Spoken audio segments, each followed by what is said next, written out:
अगस्त 1976 अमेरिकी वजीर खारजा Henry Kissinger Bhutto की आंखों में आंखें डाल के कहता है कि अगर तुमने न्यूक्लियर प्रोग्राम बंद ना किया तो हम तुम्हारा ऐसा अंजाम करेंगे कि दुनिया देखेगी। तो भुट्टो ने जवाब दिया कि हम घास खा लेंगे लेकिन एटम बम जरूर बनाएंगे।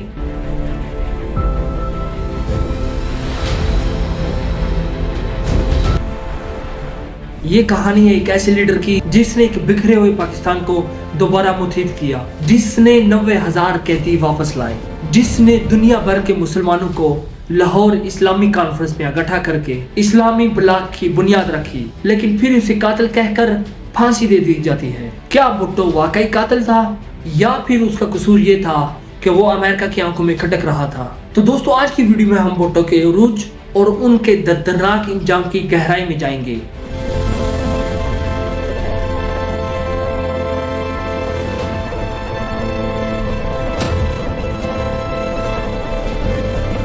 अस्सलाम वालेकुम दोस्तों, पिछली वीडियो में हमने देखा कि पाकिस्तान टूट गया था, फौज का मोराल टूटा, खजाना खाली, अवाम मायूस और भुट्टो के पास एक बिखरा हुआ पाकिस्तान बच गया था। अक्सर लोग सवाल करते हैं कि रोटी, कपड़ा और मकान, क्या ये नारा सही था? और आज की वीडियो में हम देखेंगे कि भुट्टो ने डॉक्टर अब्दुल कदीर को कैसे तलाश किया। तो दोस्तों, अगर आप आजाद खारजा पॉलिसी के हामी हैं तो ये वीडियो आपके लिए है। तो चलिए शुरू करते हैं। दोस्तों, भुट्टो ने इख्तिदार संभालते ही सबसे पहला काम ये किया कि उन्होंने आवाम को ये एहसास दिलाया कि असल ताकत का सरचश्मा सिर्फ आवाम है, और इस सोच के तहत उन्होंने पाकिस्तान को दोबारा तामीर किया। और सबसे पहले उन्होंने 1971 का आइन बनाया, जो आज भी पाकिस्तान का बुनियादी कानून है। और ये उनका सबसे बड़ा कारनामा था, क्योंकि उन्होंने तमाम सूबों को एक मेज में बैठाकर एक मुत्तफिका आइन मंजूर करवाया और फिर उन्हें नेशनलाइज करवाया। बड़े बड़े कारखाने, बैंक, तालीमी इदारे सरकारी तहवील में ले लिए गए और उन्होंने 22 खानदानों की इजारादारी को खत्म कर दिया, ताकि जो गरीब तबका है उसको भी तरक्की के मौके मिल सके। अगरचे इस पॉलिसी से कुछ मनफी असरात भी सामने आए, लेकिन उस वक्त उनका मकसद माशियत को चंद हाथों से निकालकर रियासत के हाथ में देना था। इसके बाद भुट्टो ने सनती खुद कफालत के लिए कराची स्टील मिल और पोर्ट कासम जैसे बड़े मंसूबे का इफ्तिताह किया, और इन मंसूबों में रूस ने भी भरपूर मदद की। इन सब मंसूबों का मकसद ये था कि पाकिस्तान बाहरी सनत में खुद मुख्तार हो सके, और आवाम को पहली बार महसूस हुआ कि कोई हुक्मरान उनके बारे में बात कर रहा है। रोटी, कपड़ा और मकान दरअसल इस बात की अलामत थी कि बुनियादी जरूरियात हर शहरी का हक है। रियासत का फर्ज है कि वो ये तमाम बुनियादी हकूक पूरे करे। 1974 में भारत ने स्माइलिंग बूथ के नाम से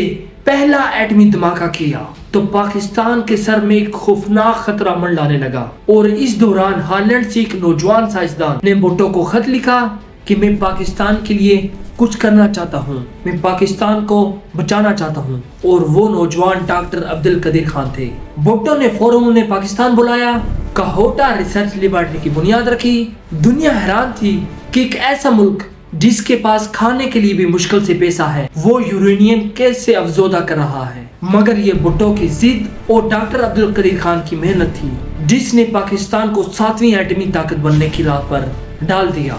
भुट्टो जानते थे कि इस रास्ते की कीमत उन्हें अपनी जान की कीमत देकर भी अदा करनी पड़ सकती है, मगर वो पीछे नहीं हटे। और इसी साल लाहौर में फरवरी में वो मंजर देखने को मिले जो नामुमकिन समझा जाता था, जब दुनिया भर के मुसलमान रहनुमा सऊदी अरब के शाह फैसल, लीबिया के मअमर कज़ाफी, फलस्तीन के यासर अरफात और दर्जनों इस्लामी ममालिक के सरबराह लाहौर इस्लामी कॉन्फ्रेंस में इकट्ठे हुए। भुट्टो का ये विजन था कि एक ऐसा इस्लामी ब्लॉक बनाएंगे जिसकी अपनी फौज, अपनी करेंसी और अपना माशी निजाम हो। और ये वो लम्हा था जब अमेरिका और मगरबी ताकतें लरज उठी, क्योंकि उन्हें महसूस हो चुका था कि भुट्टो एक लीडर बन चुका है जो आलमी ताकतों के निजाम को चैलेंज कर सकता है। और बहुत से माहिरीन का कहना है कि यही वो कॉन्फ्रेंस थी जिसने भुट्टो के सियासी इंजाम पर खामोशी से दस्तखत कर दिए थे। ये सच है कि भुट्टो एक नाबगा थे, लेकिन तस्वीर का दूसरा रुख भी मौजूद है, और ये कि जहां उन्होंने मुल्क को दोबारा खड़ा किया,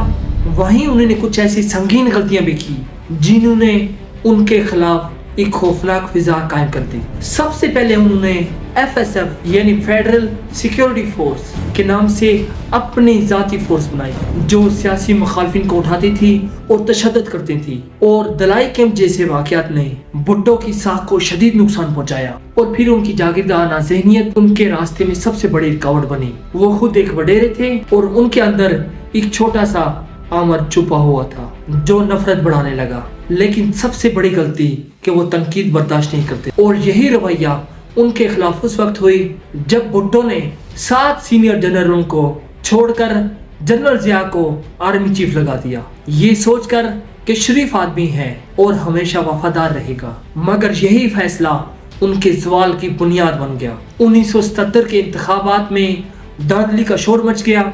PNA की तहरीक उठी जिसे निज़ाम में मुस्तफ़ा तहरीक कहा जाता है। पूरे मुल्क में एक एहतजाज की फिजा कायम हो गई और फिर 5 जुलाई 1977 जनरल जियाउल हक मार्शल लॉ लगाकर भुट्टो को गिरफ्तार कर लेता है। नवाब अहमद खान के कत्ल के मुकदमे में उन्हें सजाए मौत सुनाई गई। दुनिया भर के रहनुमाओं ने रहम की अपील की, लेकिन 4 अप्रैल 1979 को पाकिस्तान के सबसे मकबूल लीडर को रावलपिंडी की जेल में फांसी दी जाती है और यूं एक ऐसा बाब बंद हुआ जिसने पाकिस्तान की सियासत को हमेशा के लिए बंद कर दिया। भुट्टो की फांसी अदालती कत्ल था या इंसाफ, इसका फैसला तारीख ने खुद कर दिया है। आज भी सिंध के गाँव में मट्टी उड़ती है। लोग कहते हैं कि भुट्टो जिंदा है क्योंकि उसने हमें एटम बम दिया, आइन दिया और दुनिया में एक नई पहचान दी।